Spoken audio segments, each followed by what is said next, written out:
네, 우리 시장에서는 실적을 발표하는 기업들 계속해서 나오고 있습니다. 어제는 어떠한 기업이 실적을 발표를 했고 오늘 시장에서는 어떤 기업이 실적 발표할까요? 함께 차례대로 만나보고 가도록 하겠습니다.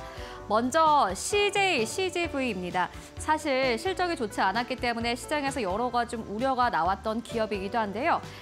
긍정적인 실적을 냈습니다. 3개 분기 연속으로 흑자를 달성한 것으로 확인됐습니다. 먼저 매출 같은 경우에는요, 4,076억 원대를 기록하면서 전년 동기 대비해서 0.6% 이상 증가했고요. 영업이익의 경우에는 305억 원을 기록을 한 것으로 확인이 됐습니다. 전년 동기 대비해서 무려 세 자릿수의 성장 흐름을 보였습니다. 295.5% 이상 증가한 것으로 확인됐고요. 중국 쪽의 매출이 크게 나왔기 때문에 CJCGV 이렇게 3개 분기 연속으로 흑자를 낼 수 있었는데요. 7월에 역대 최고 티켓 판매치를 발표를 하면서 매출이 전년 동기 대비해서 89% 이상 증가한 것으로 확인이 됐습니다. 일단 중국에서 이렇게 매출이 긍정적이었던 것은 여러 가지 킬러 콘텐츠가 많이 나왔기 때문입니다. 영화 그녀가 사라졌다라는 중국 영화가 중국 내에서 흥행에 성공을 했고요. 이에 따라서 중국 쪽에서 매출이 크게 반등한 것으로 확인이 됐습니다. 다만 국내는 부진했습니다. 국내 같은 경우에는 흥행 콘텐츠가 부족했기 때문인데요. 다만 CJCGV 측에서는 영화 시장은 빠르게 회복하고 있다라는 의견을 함께 남기기도 했습니다. 전반적으로 재무 상황은 불안하지만 그럼에도 불구하고 실적 자체는 반등 흐름이 나오고 있습니다. 오늘 시장에서 주가 흐름 함께 확인해 보시고요. 이어서 두 번째 뉴스 만나보고 가도록 하겠습니다. 네, 대한항공입니다. 어제 두 가지 뉴스가 함께 나왔는데 먼저 첫 번째 뉴스는요. 신규 항공기 20대를 새로 구매하게 됐다라는 공시가 나왔습니다. 에어버스 쪽에 항공기를 구매한다고 하는데요. 대한항공 측에서는 4조 948억 원을 투자해서 신규 항공기를 구매를 하는 겁니다. 이 규모는 꽤나 큰데 자기 자본 대비해서 무려 44% 규모를 차지하는 투자 규모입니다. 기존의 소형기를 차세대 항공기로 교체하기 위해서 이렇게 투자를 하는 것이라고 하는데요. 노선 수요 증가에 대비하는 것이다라는 의견을 함께 덧붙이기도 했습니다. 그리고 신용 등급을 다시 A급으로 복귀했다라는 소식이 어제 함께 나오기도 했는데 무려 8년 만이라고 합니다. 그만큼 대한항공의 실적이 빠르게 반등하고 있다라는 것을 방증하는 지표이기도 합니다. 오늘 시장에서의 주가 그리고 연말까지 주가 흐름 함께 확인해 보시면 좋을 것 같습니다.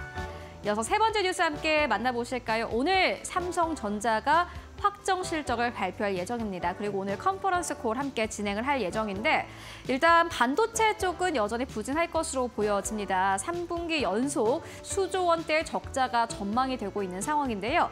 다만 시장에서 기대를 하고 있는 것은 메모리의 감산 효과입니다. 이 감산 효과에 따라서 앞으로 적자 폭이 더 줄어들 수 있다는 기대감이 나오고 있습니다. 지금까지 영업이익 2조 4천억 원대로 집계가 됐고요. 매출은 67조 원대를 기록한 것으로 확인이 됐습니다. 잠정 실적 발표에서 밝혔던 내용이고요. 일단 오늘 세부적으로 알 수 있을 텐데 모바일과 디스플레이 부문에서는 기대치를 웃돌 것이다라는 증권사 커멘트 나오고 있습니다. 오늘 컨퍼런스 콜에서 어떠한 이야기가 나오는지 잘 확인을 해보시면 좋을 것 같고 사실상 SK하이닉스 같은 경우에는 컨퍼런스 콜과 함께 주가가 4% 이상 급락 흐름을 보인 바 있습니다. 오늘 삼성전자의 컨퍼런스 콜에 따라서 시장의 변동성까지 꼭 확인해 보시는 게 좋겠습니다. 이어서 마지막 뉴스 함께 만나보실까요? 최근 우리 시장에서 방어적인 역할을 하고 있는 기업이 있습니다. 바로 식품주인데 실질적으로 식품주들은 긍정적인 실적을 내고 있습니다. 이제 더 이상 방어주가 아니라 성장주다라는 평가가 나오고 있는데요. 어제 CJ제일제당 측에서는 미국의 냉동밥 제품 매출을 공개를 했습니다. 1,000억 원대를 기록을 했다고 하는데요. 이 1,000억 원대가 이번 달에 판매한 매출이 이 정도입니다. 냉동밥 수출은요, 계속해서 늘어나고 있습니다. 2021년부터 2023년까지 연평균 22% 이상 성장 흐름을 보이고 있다고 하는데요. 이 CJ제일제당뿐만이 아니라 라면 3사인 농심과 상향식품 그리고 오뚜기의 실적도 계속해서 반등 흐름을 나타내고 있습니다.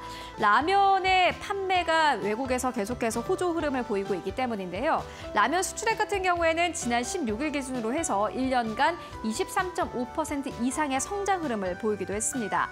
앞으로 식품주들의 매출이 어느 정도까지 성장할지 그리고 실질적으로 주가에는 어느 정도까지 반영할지 계속해서 확인해 보시는 게 시장을 보는 관전 포인트가 될 것 같습니다.